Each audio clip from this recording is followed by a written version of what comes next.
Tapestry weaves together the threads of our struggles and doubts, curiosities, our faith, our joys and hopes to create meaningful conversations that matter.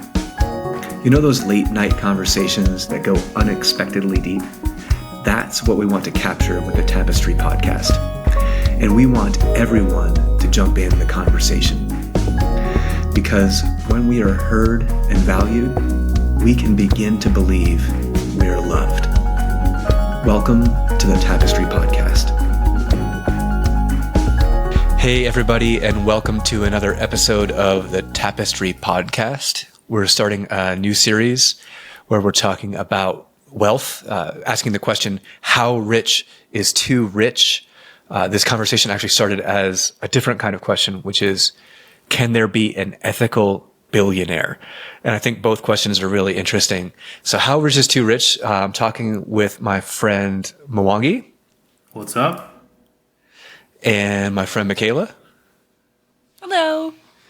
And I guess let's get started. We're going to start kind of by talking about why is it that people want to be rich to begin with? Like, what is it that's attractive about wealth? Maybe as an individual, as a society, why do we want money? I've got thoughts. You guys got thoughts? Go ahead, Mikayla. Yeah, I mean, as a 24-year-old trying to make it right now and go to school, pay for my own schooling and everything, money, if I had like $10,000, that would solve a lot of problems for me just out of the get-go right now for me. So wealth and money in that term, like it would solve a lot of problems that are created by not having enough money for me. Because some things are just too expensive, like full-time tuition and rent and utilities and all of that at the same time is just really expensive. Yeah, you took the words out of my mouth. I mean, money makes the world go round, and let's not kid ourselves that it's a factor. And we'll probably talk about happiness, etc. But from a needs perspective, it's huge, right? It can be huge depending on where you are in life, maybe from a health perspective, but, it does matter in our world. Money does matter in our world. We go to a church that raises money, right? Because we can't do things without money, unfortunately. Again, it doesn't mean that in totality that success is tied to the dollar, but let's not kid ourselves that if you have that money, like you're saying, Mikayla, right? If you get that 10 grand, it puts you in a certain state of, I don't know, a certain mental state that maybe you can relax for a hot minute, right? And not worry about something, right? So, I completely agree with you. Yeah, I guess I've got kind of similar thoughts. Yeah, you can't, even if you hate it, you can't live without it. You got to have food. You got to have shelter. You've got to have probably some things beyond that, right? In order to feel stable and secure. And I think maybe a lot of it comes down to that. Like, we imagine that if we hit a certain number, or maybe we don't have a specific number in mind. Some people do. But most of us probably don't. But like, if we just had more, then we wouldn't have to worry about certain things. It would reduce our anxiety. It would make life easier. And I think there's some truth to that. And there's a stat that I'll talk about later. But there's a degree to which it does help. And I think there's a second thing going on beyond just kind of basic needs, or like trying to be able to reach maybe some goals like education or what have you, or maybe even philanthropy, like wanting to be able to help out our church or our faith organization. I think there's like some prestige, or like celebrities have money, right? And there's something that's attractive about fame or celebrity. There's something attractive about that lifestyle. Like, I don't know, Mikayla, maybe you don't remember this show, but I'm sure Mwangi does. Robin Leach's Lifestyles of the Rich and Famous. There's like a TV show where this, I think he must have been British, he sounded British, would go and like tour these mansions and talk about all their money. later on there was like MTV Cribs, and Yeah, Cribs was there anything is like that? Yeah, same idea. Oh yeah. Yeah. I know MTV Cribs. Yeah. But Yeah. I mean, even when it comes down to like, even on social media, I see a lot of people flaunting their wealth in a way with like consumerism, because I've seen people even just stock their fridges with everything under the sun. Or I see people have all Nike, all Lululemon, all of those like higher end Gucci, Chanel, every like high class brand. And they're all just showing it off as part of their day, even on social media, because the idea of having something that everybody else wants, but not everybody else can have, is another, I think, factor to that kind of wealth, is them being able to show, look at all of this I have, look at all of the money that I got from all of the work that I did. So I think it's kind of like, it helps with money, because it's also with a status sort of thing, because look at how I can be rich like the other rich celebrities can be, and the celebrities make that rich lifestyle sort of the only thing that people want to attain at some point in their life. So, at that point, you've surpassed your basic needs, right?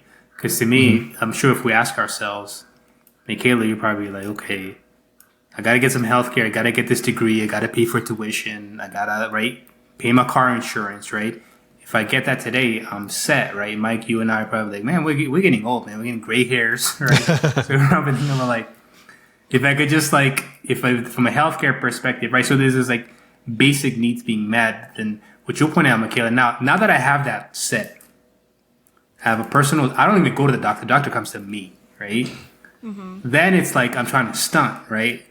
Now I'm at this level where I'm using my money to make me feel like I'm special or I'm standing out. And maybe that's what we talk about in these episodes. It's that difference, right? That difference of where the money is now a toy, right? Yeah. It's not a need. It's literally a toy. It's like to flaunt or to show, to post, right? And that toy, maybe in a healthy manner, is trying to makes me now start comparing myself to other people for no damn reason, right? Yeah. And that becomes now my playground, and that becomes toxic, right? Because now that has no end whatsoever, right? Yeah. Because it's not there. It's not even about the money. Because now, again, I guess the three of us are not rich, so I'm basing this on things that I read. Then you could say like, "Oh, Mikayla's new money. Well, Mike's old money. That's better." You know what I'm saying? Like, weird stuff, right? That doesn't make sense to me. Hopefully, I can experience that at some point. But it's not. It's a whole different level from just meeting basic needs, right? Yeah, and I think the three of us don't feel like we're rich. At least we're not like the ultra wealthy that we read about or see in, those kinds of TV shows. But by world standards, we're rich. Correct. Right? We are comparatively very wealthy. Like statistically, yeah. Here we are, like on computers, beaming to the internet, right? And like we probably all had a chance to eat all the food we wanted today, and we all had, we live in comfortable living situations that have climate control. We have like a lot of things that other people in the world would be like just flabbergasted that we take for granted. And so like wealth, I don't think is necessarily bad. It enables us to do some things that we wouldn't otherwise. So if wealth isn't the bad thing, but it seems like there is something bad connected to wealth. I guess we haven't quite gotten there yet. Like, why is it that we get angry, or many of us get angry, that there are billionaires, or that there are some people who have so much more money than other people? From my perspective, I see people who can help other people, but just want to be, in essence, greedy with their money because they worked hard for their money. So they think that they should be the only people who deserve their earnings, which to some degree, they're not wrong. But there are some people who don't have those opportunities, don't have those resources, are even struggling to find like running water and electricity, so that they don't have that opportunity to not worry about all those things and they can worry about accumulating that kind of wealth. With billionaires and that kind of greed, I can see why they wouldn't want to give it away out necessarily, but they also have an excess. Like, what's his name? Jeff Bezos could probably solve world hunger 10 times over by now with his wealth, had he so chosen to do that with his money. But because he chose to continue to run his business, continue to build his empire, continue to, continue to grow and grow and grow that money, continue to grow all of that, he's only added more wealth to himself while other people are still struggling to get to those basic needs every single day. But some people are just too greedy and they don't want to, or too greedy and they don't feel like other people earned that help in some way. That's how I see it, at least, because that's the only way I can justify having that much money and not being willing to help out other people in my head. I think I agree with you. There's one aspect where somebody who's wealthy like that, we can argue whether it's an obligation. Some of my entrepreneurial friends, we talk about generational wealth, right? For us, the wealth is it's a wealth that uplifts communities. So it's not necessarily actually about me getting so rich that I give others. It's actually, how can we comprehensively work together such that we're all collectively rising together? And there's certain communities in the world that do that very well, right? They only buy from their own. And you could say that's discriminatory now, but it's like, if I want a specific thing, I buy from my own. And what that does is circulate the dollar amongst that community and grow wealth in that community. So you may not say one individual is wealthy, but collectively, that community has impact, right? So my thought is around when we look at wealth is less so the one dude who gets rich and then we're waiting for them to disseminate that. But how do we create wealth together? Because that's how communities grow. That's how, generationally, so that, if I start something, then whether or not I pass it down to it doesn't matter if I pass it down to my kids or not, but it's helping my community. And therefore, we can then look out for each other. If somebody needs a scholarship, we got you. You don't have to worry about that because we got you. I think we've moved away. I'm not going to say we've moved away, but wealth is so tied to these oligarchs and this idea of like, because you're wealthy, you're such a demigod, right? We kind of create these idols when really, if we're talking about wealth that upholds communities, I think that's the good one, right? Because we're collectively getting better, right? And therefore, we're not allowing our fellow members of our communities struggle, right? In some sense.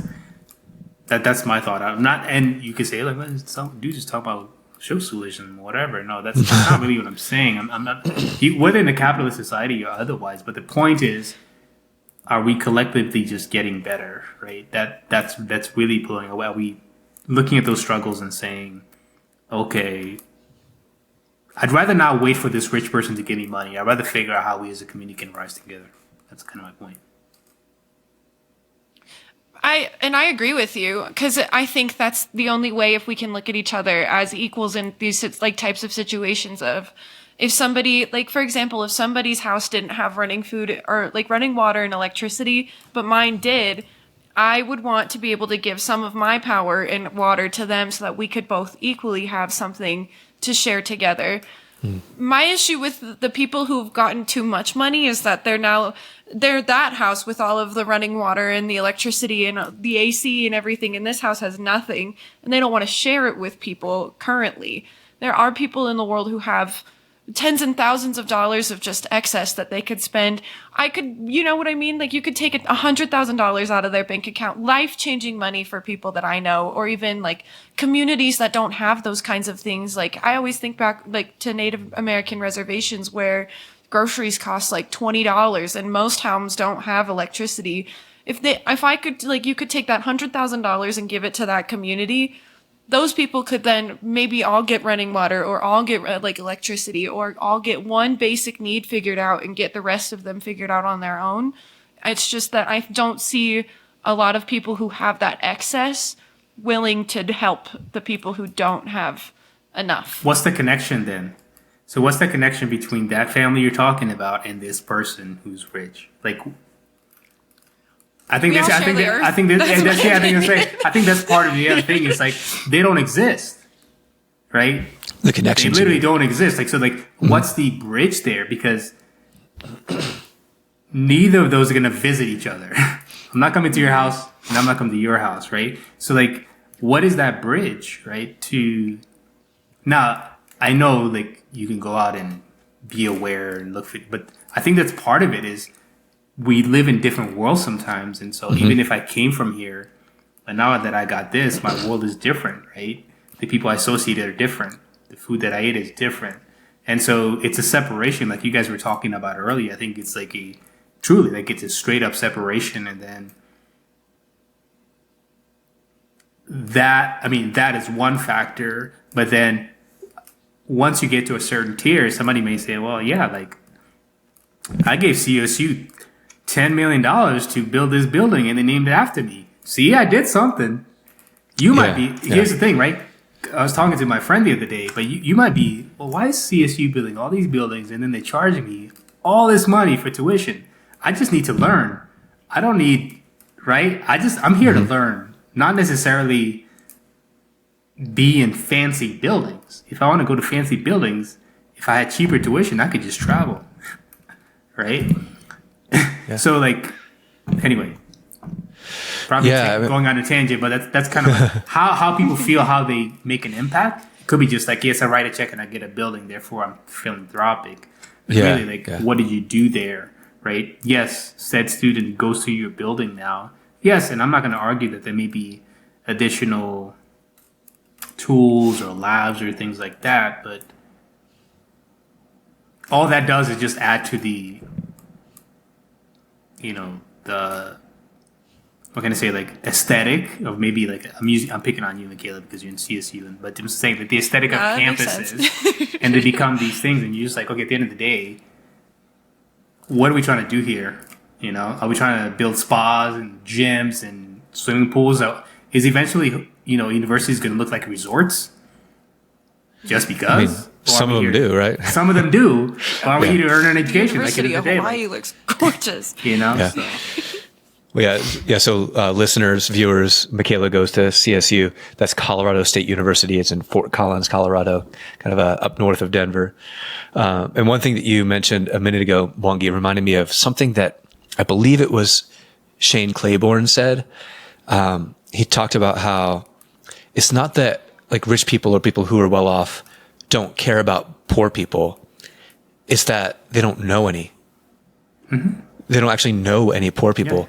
Yeah. And he challenged, it was in a book that I read of his. He was like, do you know the name of one homeless person?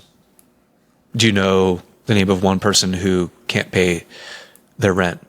And because of my work and through the church and things like that, I actually do.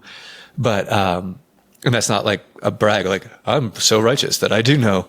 But most of us don't have would know where to start other than like to stop on the side of the road for somebody who's like flying a sign. If they're even there in our communities. If you're in a wealthy community, there's no homeless person in your corner. Yep, that's true. Because somebody would chase them away. Someone would call the cops and be like, so-and-so is here, and then somebody chase them away.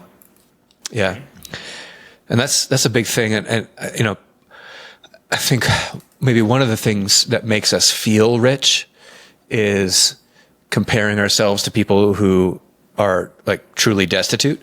And so I think there might be some part of each of us that kind of likes having poor people around because it reminds us of like how good we have it. Mm-hmm. And that feels kind of icky, but I think it might be true. And because so you're I guess trying to feel special. Mm-hmm. Yeah, exactly. The word special. You can't be special if you blend in. You want to stand out. So yeah.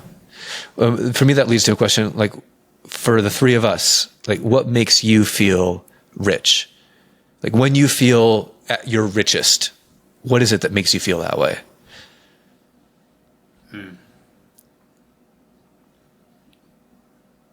Well, there's a couple different things because I think that like my life feels rich when I'm with my friends, and I've had like me and my friends have had the best day. We've been hanging out like sunrise to sunset. We just have had laughs, giggles, everything like that in between. And it doesn't matter what we've really done throughout that day. We could have just walked around in a circle for like 20 hours. But if I have laughed, smiled, and told so many stories that my mouth and my face hurt from smiling and laughing so hard, then I feel like I feel rich in that moment because I feel loved and cared about and within that compassion. But sometimes rich to me also means buying all of the groceries I want and having leftover money for the week. Yeah, rich means freedom, right? So it's not an amount of money. Mm-hmm. It's the point where like you said, I can buy all the avocados I want, right? Mm-hmm. Without looking at the price. And so, yes, it's but I can also get up and decide to do what I want to do. If at the end of the day I want to get up and go to an office and work in a cubicle, it's my choice. So for me, wealth is to the point where I get to decide what I want to do. I'm less obligated to somebody else for my life needs. That's my point, right? To me, that's rich. So it's not a dollar figure, but it's a certain state where I can choose to do what I want to do. Yeah, I think my feelings mirror both of yours. Kind of that idea of like, yeah, I can go to the grocery store and I see a thing that looks interesting. Like I was at the grocery store the other day and there were Cheez-Its that were buffalo flavor, and I was like, that sounds really good. I'm going to get those. There have been times in my life when that would not have been an option, that only the necessities, but, that kind of feels rich, or like having like a really good meal, with friends or family, having, the ability to just kind of, make all those choices that you mentioned, freedom. And, I also, there's a guy named Dave Ramsey who, does kind of Christian religious financial advice. And I don't agree with everything he says, but there's one thing he talks about when it comes to feeling rich that I think he nails. He said the thing that really makes people feel rich is the ability to be generous. That is, when you give your money away, when you can give, that actually is what makes you feel the wealthiest. And that's been true for sure in my life, where it's like, out to dinner and I'm like, oh no, I'll pick up the tab for the party. Like that I feel super rich in that case. Or, I give to certain causes. And when I do, it makes me feel wealthy, much more than actually having the thing. Giving it away is what ends up making me feel wealthier, which I think is a really interesting dynamic. Because it's almost the opposite of what I think a lot of people intuit will make them feel rich, like hoarding and keeping the thing and having a certain number in the bank account. But in my experience, Ramsey's right about that one, that it's the giving away, it's the being generous that makes me feel the richest. And it's the ability to help other people, I think. Because there's been times where like my friends and I, we are all within the same financial bracket right now.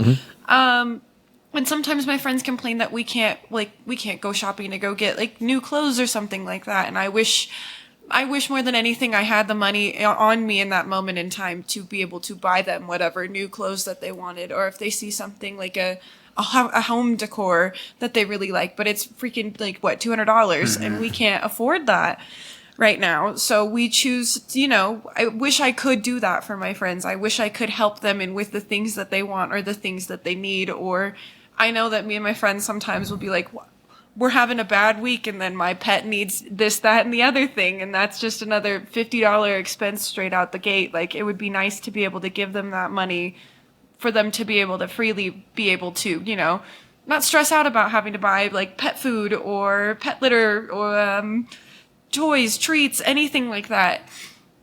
Because sometimes it's just not, we don't have all of the money in the world to do that. We only have money in the world for ourselves those days, and that really sucks because I'd love to spoil my friends rotten because they deserve it. What do you think? So if I fast forward 20 years, Mikayla, you don't have, let's say you don't have these needs anymore. Do your bonds with your Are the bonds with your friends the same? The reason I ask that is I think you highlighted something really important. For me, I think the jobs that I've had had the best bond with people are the lowest paying, hardest jobs. It's when you bond with people the most. I feel like the higher you get paid, the less you like your co-workers, and So I guess maybe what I'm asking is, from a wealth perspective, I think you pointed earlier. I'm not, you guys have those needs, but I think there's some inkling of tightness and bonding that has happened or is forged. That I think at some point when you're earning your millions, will not feel the same than you feel now. Yeah. Why am I wrong? Yeah, it doesn't mean you're not it doesn't mean you're not an authentic person, right? But I'm just saying, like, the way you describe it, it sounds like you're really, really good friends. So I'm gonna ask you that question. And Mike, tell me if you feel the same way or how you felt the same way too. Because I definitely think that I want to say that my perspective of my friends wouldn't change after about 20 years. I'd hope that they have enough money to take care of themselves. But if they didn't, my goal would be to be able to provide for them too, and to be able to lift up that other person. And if I can't, I would like to go find some other community or type of individual who does need that help and be able to give it back. It's like a childhood dream of mine, because I didn't always grow up with like the most amount of money, but we were okay. My parents made sure I could do anything I absolutely wanted to. And I'm forever grateful for that. But it's been a kind of a discussion between me and my mom of what we would do if we ever won the lottery. And it would be to take care of us first, and then either build a homeless shelter or an animal shelter and adopt as many pets as we can, or help as many people as we could. Nice. Get up into the world and get to that same level of comfortability to where they can start to like provide for themselves, or even look at those opportunities again for them, because they don't have that type of dream. So I want to say that I hope in 20 years that if I manage to make $100 million, that I don't become a greedy person and want to not. I don't think you would. Just keep it to my people. I hope so. Me too. Yeah, I mean, I hope I'm interpreting your question right. As I've gotten older, and maybe this is just inevitable, like there was a time like Mikayla where kind of like everybody I hung out with, kind of same tax bracket, right? Like we all had the same relatively close amount of money. And that's not true anymore. I've got friends who are in wildly different tax brackets, friends who are either younger than me, and like I feel like the range expands too, right? Of ages. But, so I've got friends who are paycheck to paycheck, and I've got friends who sign the paychecks, right? Or, who own the building where the paychecks are signed, So, and I'm somewhere in between. So I'm thankful now that like when I see on social media, somebody posts like a GoFundMe, something's happening, like a loss or a health problem or whatever, I can say, I can give to that. I can support you in that, the kind of peer-to-peer fundraising stuff. And again, that's one of the things that makes me feel rich, is that I can be generous in that way. So, did that kind of get to your question? Yeah, I think, because to me, my point is to like, perhaps like you said, Mike, over time, you may not, like Mikayla, you guys may start living in different places, and over time, you get a job, you start to, I'm not saying your social circle changes, but your circle changes, right? And so then, you may be like, well, dang, I don't even have the time to connect. But I like what you said about your dreams is, for you, that's where you want to connect, right? If I have the money, that's always going to bring you home at the end of the day, right? Or that's what's going to feed you, right? But for me, and kind of what you're saying, Mike, is as you grow with an age and whatever, you get into different circles, and so you always have to find like, where's your center, right? Even if you're doing well, what's your center at the end of the day, right? On what I think about wealth, what I think about giving, what I think about connection, all of the above. Yeah. Well, I think that's a pretty good spot to wrap up this episode. talking about how rich is too rich, and can there be an ethical billionaire, and why is it that we want to be wealthy or rich to begin with? Some good thoughts, guys. And the next episode out next week, we'll be talking about kind of some of the kind of deeper, darker downsides of wealth, and maybe wealth disparity, or like what money can do to us, to our souls even. Because we've started to touch on some of the spiritual implications and some of the kind of faith implications, but we'll get into that a little bit more in the next episode. So come on along, and we'll see you next time. Bye, everybody. Take care. Be good. Hi. The Tapestry Podcast is produced by Stephen Bailey. Original music was scored by Taylor Martin. Special thanks to Lauren Richmond Jr. and Resonate Media. You can learn more about Tapestry and join the conversation on our Discord channel at tapestrytalk.org. Thanks for joining us.